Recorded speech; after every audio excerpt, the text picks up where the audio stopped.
కడపలో ఘనంగా నటుడు జూనియర్ ఎన్టీఆర్ జన్మదిన వేడుకలు. ఎన్టీఆర్ ఫ్యాన్స్ అసోసియేషన్ ఆధ్వర్యంలో అప్సరా హాల్లో భారీ రక్తదాన శిబిరం ఏర్పాటు. రక్తదానం చేసిన 101 మంది ఎన్టీఆర్ అభిమానులు.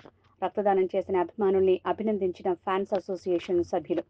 అనంతరం దాదాపు 250 మందికి అన్నదాన కార్యక్రమం ఏర్పాటు.